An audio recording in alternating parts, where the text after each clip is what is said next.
नमस्कार दोस्तों, स्वागत है आपका पारिक एकेडमी यूट्यूब चैनल के अंदर। सबसे पहले इस चैनल में आप जल्दी से आए हैं तो चैनल को वीडियो को जल्दी से लाइक कर दीजिए और चैनल को सब्सक्राइब कर दीजिए, क्योंकि हमारा उद्देश्य सिर्फ यही है कि आपको हायर एजुकेशन बिल्कुल फ्री ऑफ कॉस्ट अवेलेबल कराना। तो आज हम बात करने वाले हैं लीनियर अलजेब्रा के एक टॉपिक वेक्टर स्पेस की। तो हम इसका सबसे पहले इंट्रोडक्शन चेक कर लेते हैं। ये सब आपको ऐसे लिखा हुआ ही मिलेगा इसके अंदर, क्योंकि ये थोड़ा थ्योरेटिकली पार्ट है। इसको हम बार बार लिख के आपको नहीं समझा पाऊंगा, क्योंकि इसके एग्जाम्पल्स भी काफ़ी लंबे लंबे होते हैं, लेंथी हैं। तो इंट्रोडक्शन की हम बात करें तो इसके अंदर हमारे पास सबसे पहले दो नाम आते हैं, internal composition and external composition. अगर हम बात करें इंटरनल कॉम्पोजिशन की, तो let V any set then the mapping of F V cross V, यानी कि वी से वी के अंदर एक मैपिंग हो जिसके अंदर दो सेट हो हमारे पास, वी और वी। ये ध्यान रखिएगा, आपके पास यहाँ पे वी और वी दो सेट्स हैं, ना कि वेक्टर स्पेस। और उन मैपिंग करने के बाद में जो उनका एडिशन हो उससे बनता है हमारे पास वी। वेक्टर स्पेस ही आना चाहिए। Is said to be internal composition and it call vector space. As example के जैसे मैं आपको बताऊं, अगर हम आर से आर के अंदर हमने कोई एक मैपिंग ली और उसका हमने एडिशन किया तो हमारे पास आता है आर। ये हमारे पास R as a vector form के अंदर आना चाहिए। जैसे कि हम मान लेते हैं, जैसे कि हमारे पास दो एलिमेंट्स है ए एंड बी, इनका हमने जब किया मैपिंग की तो हमारे पास जो एलिमेंट आए वो आए A and B, A dot B, sorry. तो ये चीज़ आप आगे जाके समझ जाओगे कि इंटरनल कॉम्पोजिशन क्या होता है, एक्सटर्नल कॉम्पोजिशन क्या होता है। इंटरनल कॉम्पोजिशन का मतलब जिसके अंदर केवल ओनली एक ही सेट हो। इंटरनल कॉम्पोजिशन का मतलब होता है only one set, only one set, जिसके अंदर सिर्फ एक ही सेट की बात की जाए। जैसे मान लें हम बात कर लें वी और वी की, आर और आर की, सी और सी की, तो ये सब हमारे पास इंटरनल कॉम्पोजिशन के अंदर ही आते हैं। अब अगर हम बात करें एक्सटर्नल कॉम्पोजिशन की, let V and F be any two non empty set, sorry, let V and F any two non empty set, then the mapping F V cross F. V cross F की हमारे पास दो mapping हुई है, ये दोनों हमारे पास एक set की फॉर्म में, उनकी मैपिंग कराने के पास हमारे पास जो आता है वो एक हमारे पास वेक्टर स्पेस आना चाहिए। वी सिर्फ वेक्टर स्पेस को डिनोट कर रहा है। आप ये मत समझना कि वी और वी सेम सेम है। ये हमारे पास सेट है और ये हमारे पास यहाँ पे एक वेक्टर स्पेस है। Is set to be external composition in V over field F, also called scalar multiplication. ठीक है, तो ये चीज़ आपको यहाँ पे क्लियर हो जाती है। V cross F is a scalar multiplication. तो इसे क्लियर करने के लिए हम आगे थोड़ा सा और चलते हैं, आपको थोड़ा ज़्यादा जल्दी से क्लियर हो जाएगा, थोड़ा अच्छे से क्लियर हो जाएगा। इंटरनल एक्सटर्नल कुछ टीचर्स यहाँ पे छोड़ देते हैं, लेकिन मैंने आपको यहाँ पे बताया क्योंकि इसका बेसिक है और आपको आना चाहिए। अब बात करते हैं वेक्टर स्पेस की, कि वेक्टर स्पेस क्या है। तो let F be a field, आपको डेफिनेशन इसकी क्लियर होनी चाहिए। Let F be a field, the element of F with will be called scalar. हमारे पास जो भी एफ के एलिमेंट होते हैं, A B C dash dash dash Z तक मान लिया हमने, तो हमारे पास जो भी एलिमेंट होते हैं इसके एफ के, वो हमेशा स्केलर होते हैं। ये हमने पहले देखा है, इसी कारण से हम बोलते हैं स्केलर मल्टीप्लिकेशन, जो हमने एक्सटर्नल कॉम्पोजिशन के अंदर पढ़ा था। Let V be a non empty set whose element will be called vectors. जो हमारे पास वी होता है वो एक नॉन एम्प्टी सेट होता है और इसके एलिमेंट हमारे पास हमें कहलाए जाते हैं, is called vector space. V के अंदर जो भी एलिमेंट होते हैं वो हमारे पास वेक्टर स्पेस कहलाते हैं ओवर फील्ड एफ के रिस्पेक्ट में। इफ़ अगर वो कुछ ऐसी कंडीशंस को अगर फॉलो करें, सबसे पहले वो प्लस के लिए क्या होने चाहिए, ओबेलियन ग्रुप होने चाहिए। प्लस के लिए ओबेलियन ग्रुप होने के लिए सबसे पहले हमारे पास एक कंडीशन क्या होती है। अब आप देखो कि इतनी ज़्यादा कंडीशंस हैं, हम ऐसे मतलब कैसे पढ़े, तो इसमें कुछ नहीं है। सबसे पहले क्लोज होना चाहिए। अल्फा और बीटा हमने दो एलिमेंट लिए वी से, जो कि बिलोंग करता है वी से, फॉर और alpha and beta belong to V. तो इसके लिए हमारे पास ये क्लोज होने चाहिए, कम्यूटेटिव होने चाहिए, कुछ कुछ जगह पे इसे अबेलियन भी बोला जाता है, ये अबेलियन होना चाहिए, या इस अबेलियन ग्रुप को कम्यूटेटिव ग्रुप भी बोल दिया जाता है। कई बुक्स के अंदर है ये वी क्रॉस वी एफ के लिए होना चाहिए। और alpha plus beta plus gamma और alpha plus beta plus gamma, ये हमारे पास क्या होना चाहिए, एसोसिएटिव होना चाहिए। और ये हमारे पास ये कंडीशन कौन सी है, ये होना चाहिए हमारे पास आइडेंटिटी एलिमेंट। ये आइडेंटिटी एलिमेंट क्योंकि इसके अंदर आइडेंटिटी एलिमेंट हमेशा एडिशन के टाइम हमारे पास क्या होता है, 0 होता है। 0 इज आइडेंटिटी एलिमेंट। और ये हमारे पास क्या होना चाहिए, इन्वर्स। अगर आपको इतनी चीज़ तो पता होगी कि प्लस के लिए कोई भी चीज़ इन्वर्स हमेशा माइनस के अंदर फॉर्म में होती है, और मल्टीप्लिकेशन के लिए कोई भी चीज़ इन्वर्स हमेशा उसके इन्वर्स के फॉर्म में आती है। तो ये चीज़ आप क्लियर रखिए। और ये इन कुछ 5 कंडीशंस को फॉलो करना चाहिए। इसकी पहली कंडीशन तो हमारे पास ये थी कि एक अबेलियन ग्रुप होना चाहिए। अबेलियन ग्रुप के लिए हमारे पास ये सभी कंडीशंस आ गई है कि पहली कंडीशन ये हमने 5 बता दी। उसके बाद में हमारे पास आती है सेकंड कंडीशन। सेकंड कंडीशन के हमारे पास आता है कि ए होना चाहिए एफ से। ए हमने कोई एक एलिमेंट लिया एफ से, ये हमारे पास ए क्या है, स्केलर। नाम याद रखिएगा, इन्हीं से इनकी डेफिनेशंस बन जाती है। तो ए हमारे पास बिलोंग करेगा एफ से, और एफ के एलिमेंट हमेशा होते हैं स्केलर। और alpha and beta belong to V. बिल्कुल मैंने line it is as it is लिखा है, आपको एज इट इज याद भी हो जाएगी। तो alpha and beta belong to V. तो हम जब इनका लेंगे तो ये हमारे पास ए हमारे पास स्केलर से है, और अल्फा और बीटा क्या है, वेक्टर से है। तो ए डॉट अल्फा ए डॉट बीटा हम इसे क्या बोलते हैं, स्केलर मल्टीप्लिकेशन। तो ये हो जाता है हमारे पास डिस्ट्रीब्यूटिव, एज ए डिस्ट्रीब्यूटिव रो की तरह ही है ये। तो इसी हमने यहाँ पे एफ से एक एलिमेंट लिया था, इस बार हम एफ से 2 एलिमेंट लेंगे। और यहाँ पे हमने 2 लिए थे, यहाँ पे हम सिर्फ एक एलिमेंट लेंगे। तो ये हमारे पास क्या हो गया, एडिटिव स्केलर मल्टीप्लिकेशन। क्योंकि स्केलर्स का क्या हो रहा है, एडिशन हो रहा है, और वेक्टर हमारे पास एक आ रहा है अल्फा। तो ए अल्फा प्लस बी बीटा, बात वही है लेकिन लिखने का तरीका अलग हो गया। तो एडिटिव स्केलर मल्टीप्लिकेशन, इसे हम बोल देते हैं डिस्ट्रीब्यूटिव। और इसी तरीके से चौथा, ए और बी हमने 2 एफ से लिए, और हमारे पास हमने यहाँ पे लिया अल्फा बिलोंग टू वी। तो ए और B F alpha, A B alpha. और हमारे हमने यहाँ पे लिया एक ए, इस ए को हम बोलते हैं यूनिट एलिमेंट। यूनिट एलिमेंट ये हमारे पास हो गया यूनिट एलिमेंट, और ये अल्फा बिलोंग टू वी। आपको सिर्फ ये 5 कंडीशन, जो भी क्वेश्चन होगा, जो भी एग्जाम्पल होगा, वो इन 5 कंडीशंस को अगर फॉलो कर रहा है तो हमारे पास एक वेक्टर स्पेस है। तो चलिए हम सबसे पहले एग्जाम्पल नंबर 1 की बात करते हैं। जैसे हमारे सामने एक पहला ये एक एग्जाम्पल है, सबसे इंपॉर्टेंट एग्जाम्पल है, आप इसे याद रखिए। क्योंकि आप इस एग्जाम्पल को अगर आप करते हो तो आपके लगभग सभी क्वेश्चन हो जाएंगे बिना किसी डाउट के। तो द सेट एफ एन, सबसे पहली बात तो आप इस वीडियो को बिल्कुल भी स्किप मत कीजिएगा, एंड तक देखिएगा, आराम से देखिएगा। क्योंकि ये क्वेश्चन लगभग MGSU, MDSU और काफ़ी ज़्यादा यूनिवर्सिटीज़ के अंदर ये क्वेश्चन पहले भी पूछा गया है और आगे भी पूछा जाएगा। तो example 2, the set F N of all ordered and tuples. ये टपल्स के रूप में क्वेश्चन है। Of a field F is a vector space over the field F. तो ये मतलब इसका कहने का मतलब है कि हमारे पास जो है एफ एन, एफ के रूप में हमारे पास क्या है, एक वेक्टर स्पेस हो रहा है कि नहीं हो रहा है। तो इसके लिए हमें क्या कंडीशन फॉलो करानी पड़ेगी, वो 5 कंडीशन। पहली ओबेलियन होना चाहिए, स्केलर और मल्टीप्लिकेशन, एडिटिव और स्केलर मल्टीप्लिकेशन, एंड वो बाकी की चौथी और 5वीं।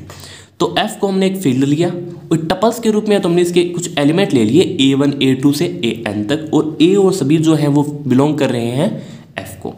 तो इसके लिए हम सबसे पहले हम क्लोज चेक करते हैं। मतलब आपको बता दूं, अगर नॉर्मली मैथ की भाषा में बोलें तो इंटरनल कंपोजिशन। तो इसके लिए हमने 2 वेक्टर से एलिमेंट लिए, ये हमने लिए थे स्केलर से, ये हमने लिए हैं वेक्टर से। अल्फा और beta belong to F N. तो अल्फा और बीटा को हम इसका क्या करना पड़ेगा, क्लोज चेक करना पड़ेगा। तो अल्फा हमारे पास आ गया A1 A2 A3 AN, हमने लेट कर लिया, मान लिया। और बी है हमारे पास B1 B2 B3 से BN। तो हम इसका क्या करते हैं, क्लोज चेक करते हैं। क्लोज को हम वेल डिफाइन करते हैं, अल्फा प्लस बीटा। तो हमने यहाँ पे वही चीज़ की है, अल्फा और प्लस बीटा। तो A1 B1, जो A1 वाला पार्ट है वो 1 वाले के पार्ट के साथ जुड़ेगा, जो A2 वाला पार्ट A2 वाले पार्ट के साथ, और AN वाला AN के साथ। हमें इसे नाम देते हैं इक्वेशन नंबर 1। तो alpha plus beta belongs to FN। और अल्फा और बीटा, ये देखिए, ये हमारे पास अल्फा के एलिमेंट थे, ये बीटा के एलिमेंट थे। ये अल्फा प्लस बीटा को डिनोट कर रहा है, ये भी अल्फा और बीटा को डिनोट कर रहा है। तो अल्फा और बीटा बिलोंग्स टू FN, यानी FN is close for vector addition, यानी इंटरनल कंपोजिशन के लिए हमारे पास वेक्टर एडिशन को प्रूव कर देता है। इसी के बाद में हम चलते हैं इसके स्केलर मल्टीप्लिकेशन की तरफ। स्केलर मल्टीप्लिकेशन मैं पहले आपको सिर्फ एक यही क्वेश्चन बताऊंगा, उसके बाद अगर आपको कोई और डाउट हो तो आप मुझे पूछिएगा, ईमेल के अंदर भी जाके आप मुझसे कुछ क्वेश्चन कर सकते हैं। स्केलर मल्टीप्लिकेशन के हमने लिया, एक एलिमेंट लेंगे हम स्केलर से और एक लेंगे हम वेक्टर से। तो ए और अल्फा का जब मल्टीप्लिकेशन करेंगे तो ए और अल्फा हमारे पास क्या है, A1 A2 A3 से AN तक। तो ए का A1 के साथ, फिर कोमा, ए का A2 के साथ, कोमा, ए का A3 के साथ और AN तक। इसे हम नाम दे देते हैं इक्वेशन नंबर सेकेंड। ए हमारे पास बिलोंग करता है एफ से और अल्फा बिलोंग करता है एफ एन से। For A alpha all for belongs to F N, यानी एफ एन जो है एफ के लिए क्लोज्ड है। हमने यहाँ पे ए अल्फा लेके चले थे और ए अल्फा ही हमारे पास आ गया, तो हमारे पास यहाँ पे क्या है, क्लोज्ड है। हमने यहाँ पे इसे क्लोज प्रूफ कर लिया, अल्फा प्लस बीटा और ए अल्फा करके हमने इसे क्लोज प्रूफ कर लिया इंटरनल एक्सटर्नल कंपोजिशन लगा के। अब हमें इसे चेक करना है ओबेलियन ग्रुप, तो हम सबसे पहले इसका एसोसिएटिव चेक कर लेते हैं, क्योंकि हमने इसका क्लोज पहले ही चेक कर लिया। ओबेलियन के अंदर हम क्लोज, एसोसिएटिव, आइडेंटिटी, कम्यूटेटिव और इनवर्स चेक करते हैं, तो हम वही सभी कंडीशन यहाँ पे फॉलो करेंगे। तो एसोसिएटिव के अंदर हम क्या करते हैं, अल्फा बीटा और गामा, क्योंकि एसोसिएटिव की हमारे पास प्रॉपर्टी क्या होती है, A plus beta plus gamma equals to alpha plus beta plus gamma, ये कंडीशन होती है हमारे पास। तो लेट हमने किया अल्फा बीटा गामा, जैसे हमने अल्फा और बीटा को लेट किया था उसी प्रकार से हम गामा को भी लेट कर लेते हैं। Then alpha plus beta plus gamma, ये दोनों हमारे पास एडिशन के अंदर रूप में है, लेकिन ये बाहर है, तो हम पहले इनका एडिशन करेंगे। हमें लाना क्या है, alpha plus beta plus gamma, इस फॉर्म में लाना है ना इस इक्वेशन को। तो हम पहले इन दोनों का अंदर वालों का मल्टीप्लिकेशन एडिशन कर लेंगे। एडिशन किया तो वन वाला, आप ध्यान रखना जोड़ते टाइम, वन वाला वन के साथ जुड़ेगा, सेकंड वाला सेकंड के साथ, थर्ड वाला थर्ड के साथ, समझे ना इस बात को। तो इनका हो गया एडिशन। अब जब इनका पहले प्लस हो गया तो फिर a1 के साथ आएगा, तो a1 फिर b1 c1, हमें लाना क्या है, अल्फा प्लस बीटा। तो हमारे पास ये अल्फा है ये बीटा है, तो अल्फा और बीटा को एडिशन कर दो और c1 को अलग रख दो, तो हमारे पास गामा इस तरीके से अलग हो जाएगा, हमारे पास इस फॉर्म के अंदर रह जाएगा क्वेश्चन। तो इसी चीज़ को हमने आगे देखिए, a1 plus b1, a2 plus b2, a3 plus an plus bn, sorry आपको दिखाई नहीं दे रहा, an plus bn, c1 c2 से cn तक इस क्वेश्चन को कर लेंगे। तो c1 ये वाला पार्ट अलग रह गया, a1 और b1 को अलग रख दिया। जैसे हमने क्वेश्चन स्टार्ट करते टाइम b1 और c1 साथ साथ थे, यहाँ पे a1 और b1 साथ साथ है और वो वाला पार्ट अलग रह गया, तो हमारे पास आ गया alpha plus beta plus gamma. इसी प्रकार से ये देखिए हमारे पास ये कंडीशन फॉलो हो चुकी है, क्लियर हो चुकी है। फॉर कम्यूटेटिव फॉर एडिशन, क्रम विनिमयता, हिंदी में इसे कहते हैं क्रम विनिमयता। अल्फा और बीटा लिया, अल्फा और बीटा को लिखा प्लस इनका प्लस कर दिया हमने यहाँ पे, वन का वन के साथ, सेकंड का सेकंड के साथ। अब इनको आगे या पीछे लिखो, एडिशन के टाइम में commutative, all additions are commutative, सभी के सभी योग संक्रियाएं क्रम विनिमय नियम का पालन करती है, ठीक है। तो हम यहाँ पे लिख देंगे b1 a1 b2 a2। अब b वाले पार्ट को अलग रख दो, a वाले पार्ट को अलग रख दो, इसे बीटा प्लस अल्फा के रूप में लिख सकते हैं ना। तो ये हमारे पास यहाँ पे कम्यूटेटिव फॉलो हो गया। तो आप इन सभी क्वेश्चन को करके देखिएगा। बात आती है एडिटिव आइडेंटिटी की। एडिटिव आइडेंटिटी के प्लस संक्रिया के लिए हमारे पास हमेशा आइडेंटिटी एलिमेंट होता है 0 और अल्फा हमारे पास ये हो गया। तो 0 प्लस अल्फा अगर हम करेंगे तो किसी भी पॉइंट के साथ हमारे पास 0 plus alpha a1 plus 0, a2 plus 0, an plus 0, यही चीज़ बनेगी। और 0 के साथ अगर हम a1 को जोड़ते हैं तो हमारे पास a1 ही आता है, तो इस हिसाब से हमारे पास बन गया अल्फा। यानी हम 0 प्लस अल्फा, कहने का मतलब ये है कि 0 plus alpha equals to alpha plus 0। कोई डिफरेंस है क्या? कुछ नहीं है ना। तो यही बात है एडिटिव आइडेंटिटी, एडिटिव इनवर्स। तो alpha equals to a1 a2 an और fn तक आ गया, और माइनस अल्फा के लिए हमारे पास ये स्टेप आ गया, क्योंकि हम इसका इनवर्स, प्लस के लिए इनवर्स हमेशा माइनस की फॉर्म में होता है। तो माइनस अल्फा प्लस अल्फा करोगे तो पास 0 ही आएगा, तो कुछ ज़्यादा लंबे चौड़े सोचने की बात नहीं है। तो हमने इसका v1 प्रूव कर लिया। v1 वाली कंडीशन को प्रूव करने के बाद में हमारे पास आती है second condition, distributive over scalar multiplication. इसके अंदर हम क्या करते थे, एक एलिमेंट ले रहे थे f से और दो एलिमेंट ले रहे थे वेक्टर से। तो वही कंडीशन है, यानी कि a अल्फा प्लस बीटा, वहाँ पे हमने क्या लिखा था, a alpha plus a beta, इस फॉर्म में लिख दिया था ना लास्ट के अंदर आके। लेकिन इस फॉर्म में करना कैसे है, पहले इन दोनों को एडिशन के रूप में, तो पहले इनका करना है हमें एडिशन। एडिशन करने के बाद इस a का a1 के साथ, a का b1 के साथ, a का a2 के साथ, a का b2 के साथ मल्टीप्लिकेशन करना है। फिर उसके बाद में a को a1 के साथ लिखना है, यानी इस a1 वाले पार्ट से हम a को अलग कर लेंगे तो a1 a2 an आ जाएगा, और हम b वाले पार्ट से a को अलग कर लेंगे तो b1 b2 bn आ जाएगा। और ये सारी की सारी चीज़ हमारे पास क्या थी, अल्फा थी, और ये सारी की सारी चीज़ किस चीज़ को डिनोट कर रही थी, बीटा को कर रही थी, a alpha plus b beta, sorry b a beta. ये चीज़ क्लियर हो जाएगी। इसी प्रकार से एडिटिविटी और स्केलर एडिशन, ये चीज़ भी same as it is proof हो जाएगी। इसी तरीके से आप एसोसिएटिविटी और स्केलर मल्टीप्लिकेशन कर सकते हो। इसके अंदर आपको 2 एलिमेंट एफ से लेने पड़ेंगे, 1 एलिमेंट आपको वेक्टर से लेना पड़ेगा। यहाँ पे ध्यान रखिएगा Fn वेक्टर है और F स्केलर है। ये हमारे पास स्केलर है और ये हमारे पास क्या है, वेक्टर है। ठीक है, तो इस चीज़ को आप वापस ऐसे सॉल्व करोगे। इसी प्रकार से हमारे पास V5 के अंदर हमें यूनिट एलिमेंट लेके प्रूव करना होता है और यूनिट एलिमेंट के साथ ए को अगर अल्फा के साथ मल्टीप्लाई करोगे, मल्टीप्लाई के अंदर हमारे पास क्या था, अल्फा की जगह पे A1 A2 और A3।